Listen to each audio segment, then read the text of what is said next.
বন্ধুরা, তোমরা সবাইকে কেমন আছো? আজকে তো তোমরা জানোই শুক্রবার। আজকে আমাদের শুক্রবারে নিরামিষ খাওয়া হয়। আজকে পুরোটাই আমার নিরামিষ মেনু। আর সবাইকে কেমন আছো? আশা করি সবাই ভালো আছো। আমিও ভালো আছি বন্ধুরা। দেখো আমি কি রান্না করেছি। মুখের মধ্যে এরকম করতে নেই, মুখের মধ্যে ছোটজন ঘোল লেগে এরকম করে, ডিস্টার্ব করে। আর বাবা এরকম করিস না কিন্তু। আচ্ছা, এখানে দেখো ভাত, পটল ভাজা, আর এটা কমলি শাক ভাজা, এটা নিয়েছি। আর এখানে দেখো বন্ধুরা, এই দেখো শশা নিয়ে নিলাম। আমলকিটা ছোটজন ভালো খায়, ওটা আমলকিটা ছোটজনের। আমলকি আর ধরবো না।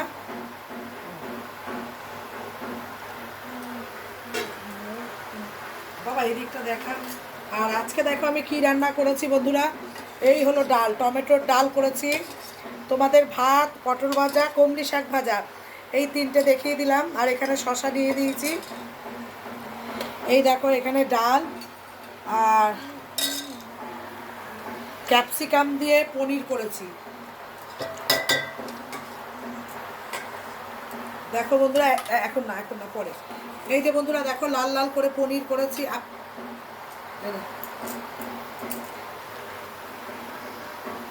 হয়েছে, ঠিক আছে।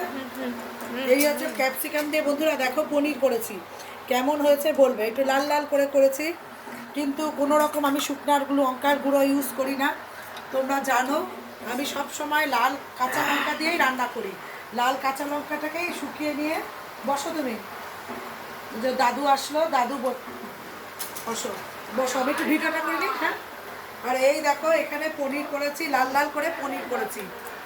এই দেখো ক্যাপসিকাম দিয়ে পনির করেছি। এই হলো পনির।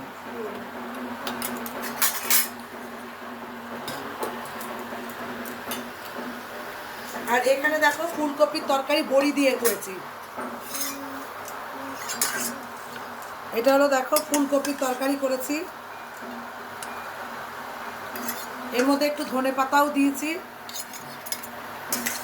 এখানে কিন্তু আমার কাজু বাটা, মগজ বাটা ফুলকপির তরকারির মধ্যে করেছি, দিয়েছি। মানে কাজু বাটা আছে, মগজ বাটা আছে, কাঁচা লঙ্কা বাটা আছে।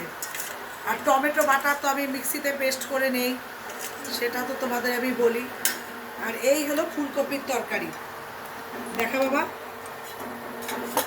আর দেখো বন্ধুরা, এই আলুর দমটা, এটা এই আলুর দমটা আমি রাতেবেলা রুটি খাওয়ার জন্য করে রেখেছি। এই যে আলুর দমটা দেখো মটরশুঁটি দিয়ে লাল লাল করে, একটু দূর থেকে ধর নালে দেখা। এই যে মটরশুঁটি দিয়ে দেখো আলুর দমটা করেছি। পুরোটাই ঘি, গরম মশলা আর জিরা বাটা, আদা বাটা, কাঁচা লঙ্কা বাটা আর টমেটো বাটা দিয়ে এই আলুর দমটা করেছি। তা তোমরা সবাই আমাকে জিজ্ঞাসা করে যে দিদিভাই রান্নার রেসিপিগুলি একটু বলে দেবে। সেই কারণেই আমি রান্নার রেসিপিগুলি সবই বলে দিই। তা ওইভাবে রান্না করলে খুব ভালো লাগে। আর এলাচটা সবসময় একটু শিল নোড়াতেই বেটে নেবে, তাহলে রান্নার টেস্টটা ভালো হয়। এই হলো আলুর দম।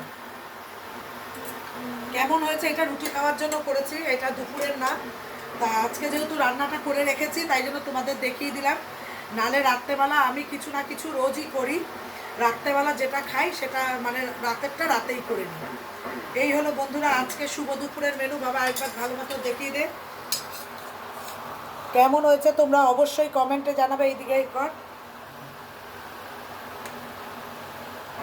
কত মিনিট বন্ধুরা। তোমরা এইভাবে এই রান্নাগুলি একটুখানি ফলো করবে। নিশ্চয়ই এরকমই রান্নাবান্না সবারই হবে। আর জানি সবাই তোমরা ভালোই রান্না করো, তাও যেহেতু আমাকে তোমরা বলো, জিজ্ঞাসা করো, সেই কারণেই আমি বলে দিই। ঠিক আছে বন্ধুরা, আবার নেক্সট ভিডিওতে তোমাদের সাথে দেখা হবে। টাটা, সবাই ভালো থেকো। এবার দাদু এসছে, দাদুর সাথে একটুক্ষণ গল্প করবো। টাটা বন্ধুরা।